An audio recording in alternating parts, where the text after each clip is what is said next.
Mesdames, messieurs, chers étudiants, nous entamons aujourd'hui l'annexe A de notre dossier, la profondeur mathématique de la TVS-PVSP. Si le manuscrit principal privilégie la sobriété, cette annexe expose la richesse des objets fins qui font la distinction du modèle. Nous quittons la lecture qualitative pour identifier ce qui dépend de la structure locale du milieu et de son histoire d'exposition. Premier objet, l'invariant tidal, IE.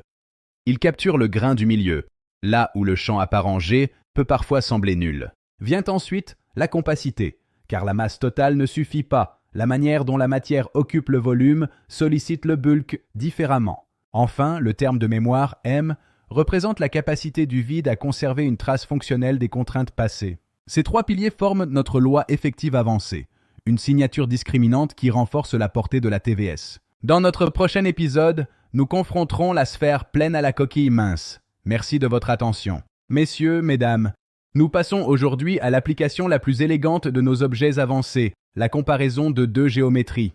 Considérons deux distributions de masse identiques, une sphère homogène et une coquille mince.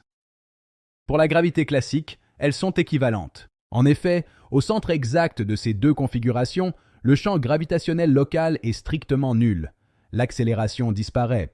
Mais là où le champ G est aveugle, l'invariant tidal IE perçoit une différence profonde. Il est positif pour la sphère et nul pour la coquille. Cette distinction permet d'envisager des signatures physiques réelles, comme un déphasage interférométrique ou un offset d'horloge mesurable. La TVS affirme qu'un milieu structuré garde des traces là où la description locale devient aveugle. C'est ici que le modèle devient réellement discriminant. Dans notre prochain épisode, nous lirons ces grandeurs à la dynamique F4. Merci de votre attention. Chers étudiants, nous concluons aujourd'hui notre annexe A en liant nos grandeurs avancées à la dynamique F4, le cœur battant du modèle. Le formalisme F4 n'est pas un élément séparé. Il fournit le cadre dynamique général dans lequel l'invariant tidal et la mémoire prennent tout leur sens. La diffusion, la relaxation et les délais de récupération permettent de faire vivre ces grandeurs dans le temps et dans l'espace de façon cohérente. Mais attention, les coefficients ne sont pas libres. Ils doivent respecter des exigences strictes de positivité, de causalité optique et de stabilité dynamique. Ceci montre que la TVS n'est pas une intuition souple, mais un cadre où chaque réponse du vide doit satisfaire des critères minimaux de cohérence physique. En résumé, l'annexe A donne à notre dossier une profondeur technique réelle, permettant de différencier des configurations autrement indiscernables. Nous avons ainsi posé les fondations de notre théorie de milieu. Merci de votre attention pour ce voyage mathématique. Pour clore cette étape, résumons l'annexe A. Nous avons quitté la description faible champ pour explorer la structure fine du milieu. Trois piliers ont été posés. L'invariant tidal IE pour le grain du milieu, la compacité C pour la distribution de matière et le terme de mémoire M pour l'histoire d'exposition. Le cas de la sphère face à la coquille a démontré que là où la gravité classique ne voit que du vide, la TVS identifie une signature structurelle réelle. Enfin, le formalisme F4 a fourni le cadre dynamique nécessaire, garantissant la stabilité, la causalité et la cohérence physique de nos prédictions. L'annexe A est désormais gravée dans notre dossier. Elle offre à la TVS sa véritable portée discriminante. Merci de votre attention.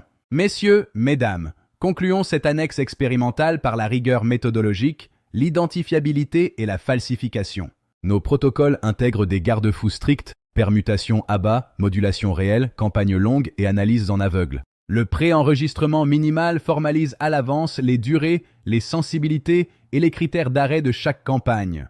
L'enjeu crucial est l'identifiabilité. Nos géométries permettent de séparer partiellement les paramètres A, B et le coefficient bêta. Les données sont ensuite traitées par régression pondérée et inférence bayésienne pour structurer un effet crédible. Les signatures prioritaires restent la pente de jitter, le résidu interférométrique vertical et la variation dans les cavités RF.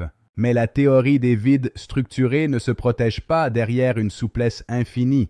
Elle accepte d'être contredite. Si aucun résidu vertical ne subsiste ou si les cavités restent inertes, la portée du canal transport devra être réduite. L'annexe expérimentale transforme ainsi la TVS en un véritable projet testable avec des seuils concrets. La théorie ne se réduit plus à une proposition sur le vide. C'est un cadre capable d'être mis en défaut.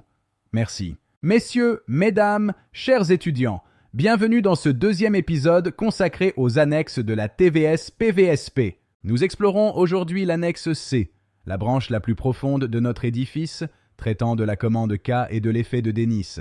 Ici, le vide n'est pas un néant. C'est un milieu à capacité finie, dont les effets émergents apparaissent près des limites de support. Imaginez ce milieu comme un miel invisible. Plus on sollicite sa capacité, plus sa résistance devient un facteur limitant de l'évolution. La commande K représente la capacité globale mobilisable pour maintenir la cohérence du système face aux contraintes. Elle n'est pas une masse additionnelle, mais une mesure de l'énergie nécessaire pour compenser la difficulté du milieu. Si K est la grandeur globale, mu, ou mu chapeau, en constitue la lecture locale, géométrique et historique. C'est la structure définie par la loi de Shuhu.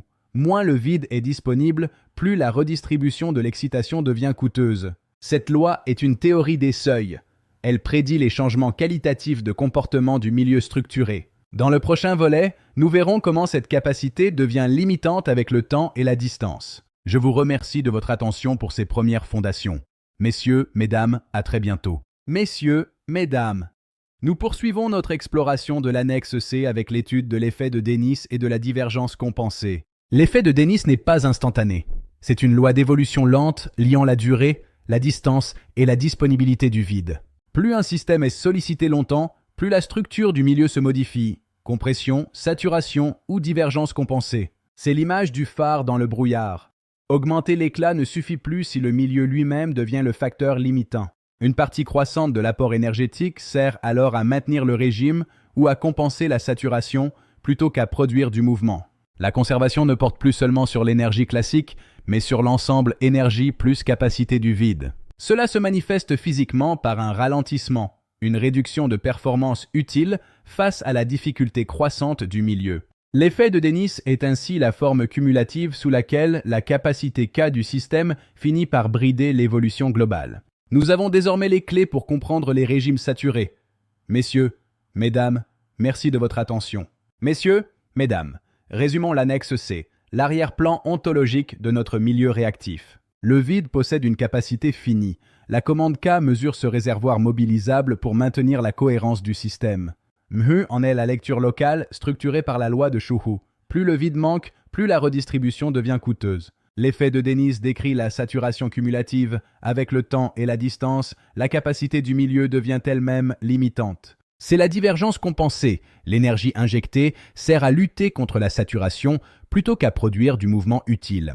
Voici les fondations de notre capacité de champ.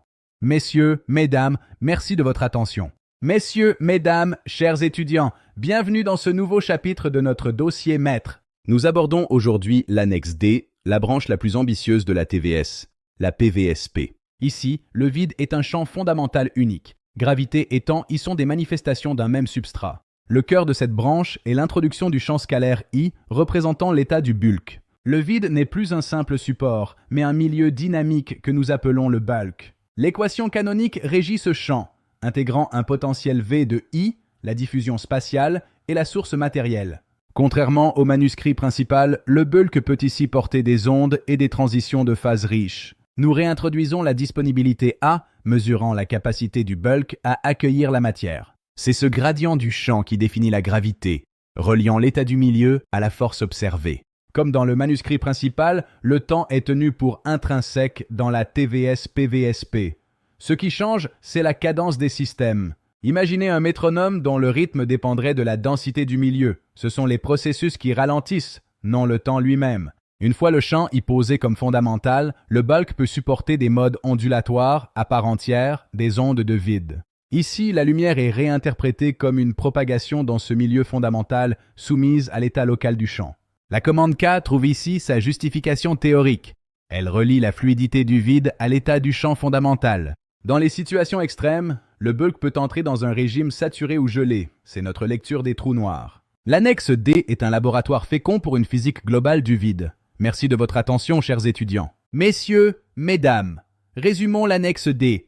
La branche où le vide devient un champ fondamental unique. Le bulk est un milieu dynamique décrit par le champ I. C'est le substrat de toute la physique. Ici, la gravité est simplement le gradient du champ. Elle coule là où le milieu varie. Le temps est absolu, mais la cadence des systèmes dépend de la densité locale du vide. Les trous noirs sont des zones de saturation extrême, un gel topologique où le bulk ne diffuse plus. Enfin, la commande K agit comme un levier direct sur la fluidité de ce milieu fondamental. L'annexe D nous offre un laboratoire pour une physique globale. Merci de votre attention.